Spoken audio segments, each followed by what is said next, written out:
আমার মায়ের হত্যার আমি বিচার চাই। আমি জানি এই বিচার আমার কাছে এইটুকু অনুরোধ, আমি মায়ের হত্যার বিচার চাই আমার কাছে। তখন এই সামনেই আমার দোকান, আমি দোকানে ছিলাম, খবর আসে যে আমার স্ত্রী গলায় দড়ি গেছে। প্রতিবেশীরা তাকে ওখান থেকে উদ্ধার করে ডাক্তারের কাছে নিয়ে আসে। নিয়ে আসার পর ডাক্তার তাকে মৃত ঘোষণা করে। আমি আমার মৃত স্ত্রীকে নিয়ে বাড়ি ফিরে যাই। ইতিমধ্যে একজন এখানে পালাতক, আমাদের প্রশাসনের ঊর্ধ্বতনরা বলছেন যে তার বাড়ি তল্লাশি করে দেখছে সে পালাতক। তারা আশা করছে যে সেই আসামি। আমি তখন দেখি উনার ভাইয়েরা আমার বাড়িতে 10-15 জন ছেলে, ইয়াং ছেলে নিয়ে আমার 2 রুম তল্লাশি করে। ইতিমধ্যে আমার প্রতিবেশী এক চাচি, উনি আমাকে একটা মোবাইল, টাচ মোবাইলের ছবি আছে আমার কাছে এবং একটা ব্লুটুথ ওখানে পাওয়া গেলে ইতিমধ্যেই আমাদের চেয়ারম্যান উনি আমার বাড়িতে যান, দেখেন ওই ছেলেগুলো আমার বাড়ি তল্লাশি করতেছে। তখন আমি নিষেধ করলেও শোনে না, তখন চেয়ারম্যান বলে তোমরা পরপুরুষ বের হয়ে যাও, তখন বের হয়ে যায়। আমি চাই যে এর সুষ্ঠু তদন্ত হোক, আমি এদের ফাঁসি চাই।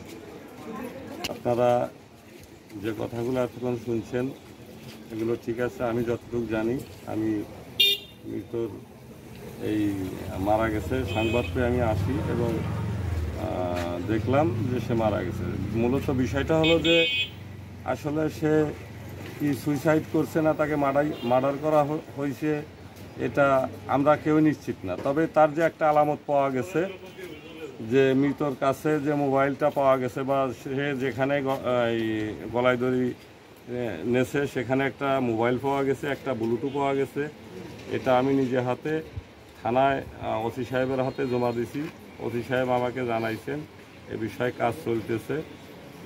কতটুকু কাজ চলতেছে সেটা ওনারাই ভালো জানেন, কি চলতেছে না চলতেছে। তা আমার দাবি যে যদি সুইসাইড হয় তাহলে কোনো নির্দোষ কোনো লোক যেন হয়রানির শিকার না হয়। আর যদি তাকে মার্ডার করা হয় তাহলে আমার জোরালোভাবে দাবি এটার জন্য প্রকৃত যে যারা আসামি যারা মার্ডার করছে এটার আমি সর্বোচ্চ সাজা দাবি করি। এটা সারা দেশের মানুষের কাছে, প্রশাসনের কাছে, আপনারা যারা সাংবাদিক ভাইয়েরা আছেন বিষয়টা আপনারা অবগত আছেন, ইনশাল্লাহ থাকবেন সঠিকভাবে।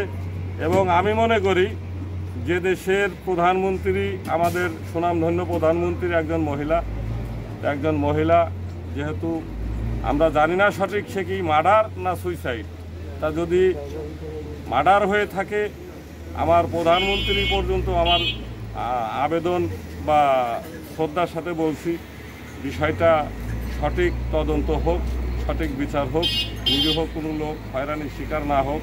বা যদি মার্ডার হয়ে থাকে এর সাথে জড়িত যারা, আমার প্রশাসনের ভাইদের কাছে আমার জোরালোভাবে দাবি ওনারা এটা যেভাবে হোক ওনারা দ্রুত এটার একটা সমাধান আমি আশা করি ওনারা দেবেন। দেশের জনগণ দেখবে, সঠিক বিচার বা রায় হবে।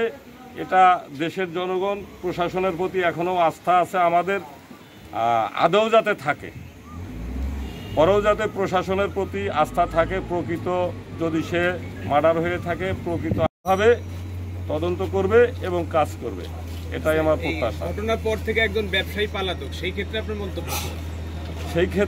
সেই ক্ষেত্রে আমার মন্তব্য, আমি শুনেছি যে মোবাইলটা পাওয়া গেছে, এই মোবাইলের সাথে তার সংযোগতা আছে।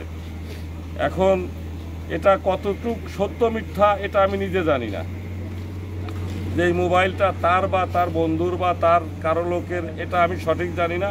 আমি শুনেছি যে মোবাইলটা পাওয়া গেছে এই মোবাইলের সাথে তার সংশ্লিষ্টতা আছে।